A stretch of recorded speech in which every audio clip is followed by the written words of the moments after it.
Welcome to the Global WarWatch Network.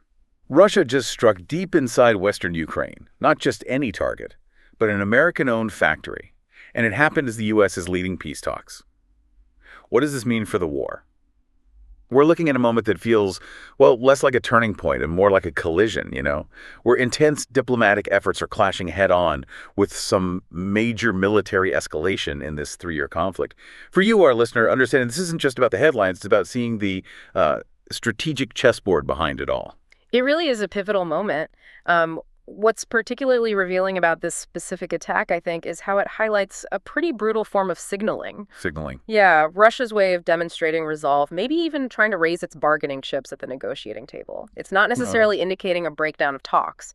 It forces us and you to question the true intent behind these military moves, even as the world is, pushing for peace. Okay, let's unpack this then. Because to really grasp the gravity of today's events, we kind of have to rewind a bit. Yeah. Look at the flurry of diplomatic activity that led us right here. Right. Just last Friday, August 15th, we saw that high-stakes meeting. U.S. President Trump, Russian President Putin, up in Alaska. At Joint Base Elmendorf-Richardson, yeah. And it wasn't just them. Russian Foreign Minister Lavrov, U.S. Secretary of State Rubio, they were right there too. Key players at the table. Then, only a few days later, Monday, August 18th, President Trump hosts Ukrainian President Zelensky, and European leaders too, at the White House. Zelensky even spoke publicly in Lafayette Park. And what's fascinating here, really, is the sheer concentration of these high-level talks, all trying to build some momentum for peace.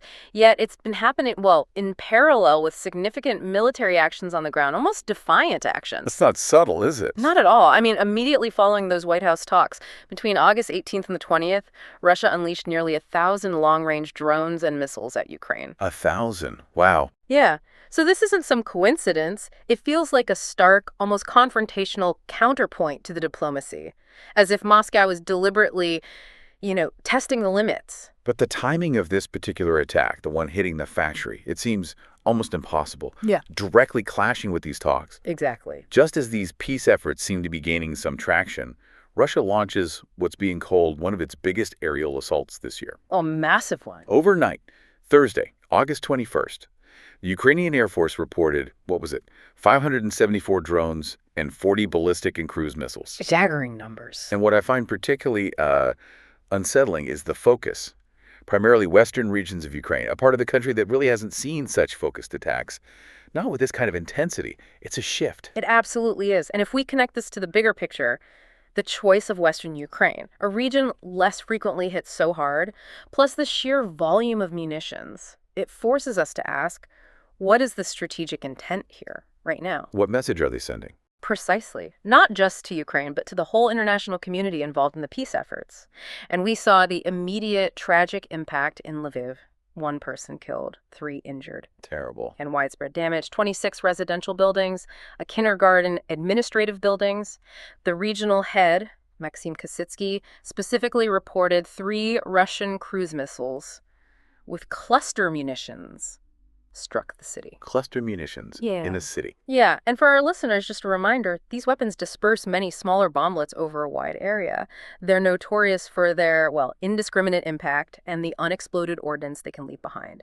It poses a long-term civilian risk. Using them there sends a particularly harsh message, I think, about Russia's intent. So Russia shows it can hit hard and hit specific regions. But then there's the target itself. Because that next detail, it transforms a message from just strategic to deeply provocative, doesn't it? Striking right at American interests. The striking detail. An American-owned factory right in the middle of all this. Exactly. The target was the Flex factory, American-owned an electronics plant. It's near the Hungarian border in western Ukraine. And what did it make? President Zelensky himself was very explicit. Home appliances, nothing military. Home appliances, okay. And tragically, 6 workers out of the 600 on the night shift were injured when it was hit. So the critical question becomes, what message does hitting an American-owned non-military facility send, especially now with a U.S.-led peace push? Right. It directly impacts American interests, American investments. It tangles up the diplomacy significantly. Some analysts might see it as a deliberate move to muddy the waters, make it harder for the U.S. to respond forcefully, perhaps, while still directly challenging American economic presence. It's not a purely military provocation in that sense. Andy Hunter, the president of the American Chamber of Commerce in Ukraine, he certainly didn't mince words about it. No, he didn't. He stated bluntly, Russia is not looking for peace. Russia is attacking American business in Ukraine, humiliating American business. Strong words. And he pointed out that property belonging to over half of the Chamber's members, that's around 600 companies, has been damaged since the invasion started. That's a huge statistic. It really underscores the economic dimension and the perception of Russia's actions among international businesses. So what does this all actually mean for the peace talks? For the momentum? We're getting these completely different stories about what happened. Very different accounts. It's like both sides are playing different versions of the same game, maybe with entirely different rule books. And this stark contrast in the narratives is crucial. It shapes international perception, it influences the diplomatic table itself. Russia's defense ministry, for instance, claims they hit enterprises of the Ukrainian military-industrial complex. They listed drone factories, storage depots, missile sites, troop gathering areas, and they repeatedly deny targeting civilians. But Ukraine says otherwise. Completely. President Zelensky condemned it fiercely, accused Russia of deliberately targeting American property and investments. And he suggested Russia was trying to wriggle out of holding a meeting to end the war. He urged stronger international pressure, tougher sanctions, tariffs. It just highlights the deep, deep mistrust negotiators are facing. Makes finding common ground incredibly challenging when the basic facts, the intentions, are so disputed. Immensely challenging. Yet, despite all this, the diplomatic track continues, especially around this idea of security guarantees for Ukraine. Yes, that seems to be a major focus. We're seeing intense discussions. Secretary of State Rubio held a conference call with national security advisors from key European countries, Britain, Finland, France, Germany, Italy, plus the European Commission and NATO officials, all focused on these guarantees. And understanding security guarantees is key here for you, the listener. It's not necessarily Article 5 like NATO, it's a spectrum. Could range from informal promises to something more concrete, but likely short of a full mutual defense pact. They're exploring options. And it's not just politicians. Military leaders met too, right? U.S., Ukraine, those 5 European countries, NATO's supreme commander. That's right, in Washington, August 19th to 20th, discussing the military options side of things. And what's really notable there is the U.S. stance, conveyed by Undersecretary of Defense Elbridge Colby. He said the U.S. military plans to play only a minimal role in any guarantee, explicitly ruled out U.S. boots on the ground. Okay, so minimal U.S. military role, no boots on the ground. That sets clear boundaries. It does. It means we're likely not talking about a NATO-style Article 5 commitment from the U.S. Experts are probably looking at models like enhanced arms supplies, intelligence sharing, maybe bilateral defense agreements, but stopping short of direct U.S. intervention, sort of deterrence lead. Meanwhile, on Russia's side, Foreign Minister Lavrov is saying any security set up for Ukraine without Moscow's involvement is, quote, pointless. Mm-hmm. And no NATO troops deployed there, that's a firm red line for them. Yeah, it just shows the huge gap between the positions. What about a face-to-face? Putin and Zelensky. Well, Lavrov repeated that Putin is ready to meet Zelensky, but, and this is a big but, only after key issues have been worked out by senior officials. Which sounds like it could take a very long time. It implies a potentially drawn-out negotiation process, yes. Zelensky, for his part, said plans for the security guarantees should get clearer by the end of next week. And he expects to be ready for direct talks with Putin then, possibly in a trilateral format with Trump.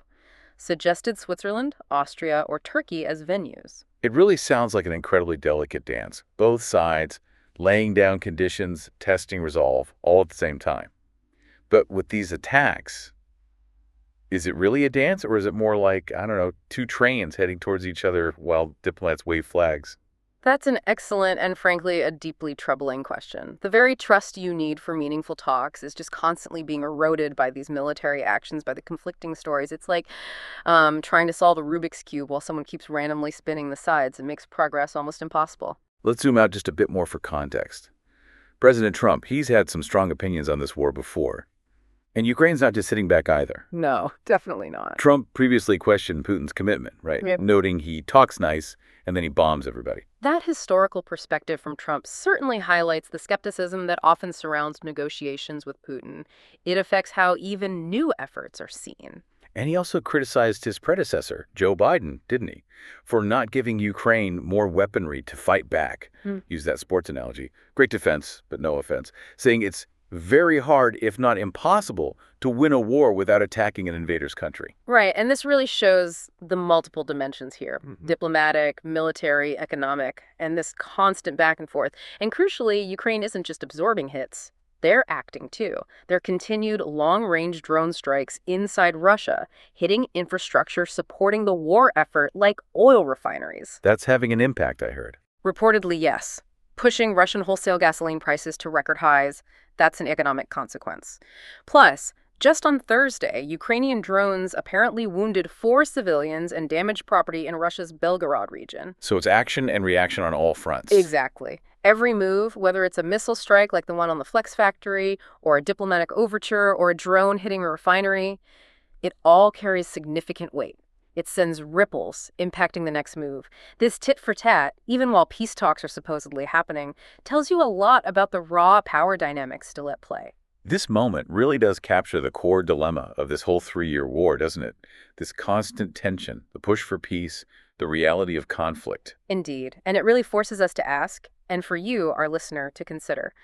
As the world pushes for peace, what leverage do these kinds of escalations actually create, and who benefits? And maybe more pointedly, how do events like targeting an American factory reshape how willing the international community is to engage in these conflict zones, especially when their own economic interests are put directly in the line of fire? Some heavy questions to think about. Thank you for spending this time with us, digging into these really critical global events. Thank you. We hope you found this discussion insightful and definitely thought-provoking. If you appreciated it, please take a moment to like, share, and subscribe to the Global WarWatch Network. It really helps us out. And please, share your thoughts in the comment section below. We do read them. Join us on social media, too. All the links you need are right there in the description. Thanks again.